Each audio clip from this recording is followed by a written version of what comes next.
তো আশা করি থাম্বনেল দেখে বুঝেই গেছেন সবাই আজকের ভিডিওটা কোন টপিকে। তো আমার নাম হচ্ছে সচিব, আমার ফ্রেন্ডের নাম হচ্ছে বিল্লাল। আমরা দুইজন মিলে হচ্ছে 3টা ফুড কোর্ট চালাই, যেগুলো আমাদের নিজের আন্ডারেই চলে। তো আমরা এই রিলেটেড ভিডিওগুলো দিব যে আমরা ফুড কার্টে কয় টাকা সেল করি, এখান থেকে কয় টাকা প্রফিট হয়, আর কিভাবে জিনিসটা আমরা করি, আর আমরা কতদিন ধরে করতেছি। রেগুলার একটা ব্লগের মতো আপনাদের কাছে হচ্ছে তুলে ধরবো আমরা ভিডিওগুলো। তো চলুন বেশি কথা না বাড়িয়ে ভিডিওগুলো শুরু করা। তো আমরা বাজারে এসে পড়ছি। এখন হচ্ছে মুরগির মাংস কিনবো, যেটা হচ্ছে বললেস চিকেন। তো এইখান থেকে আমরা হচ্ছে প্রায় 1.5 কেজির মতো নিব।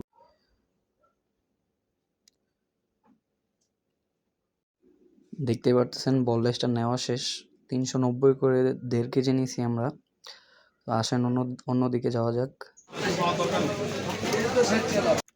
এখানে হচ্ছে আমরা নিয়েছি 2টা মোমোর শিট, দুই প্যাকেট সসেস, একটা চামচ, 100 পিস সস কাপ, আর হচ্ছে 20টা মিট বক্স।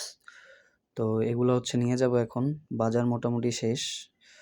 তো এখন বাসার দিকে রওনা দিব।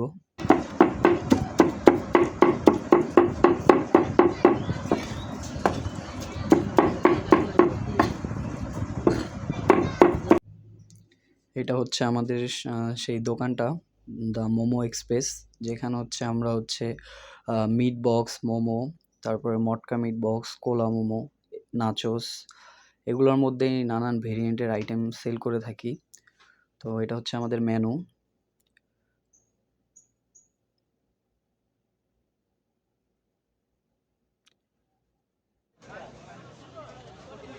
তো এখানে হচ্ছে কিছু কাস্টমার আছে, আমাদের দোকানে ভিড় হইছে 8টার দিকে। মোটামুটি হচ্ছে কি আছে,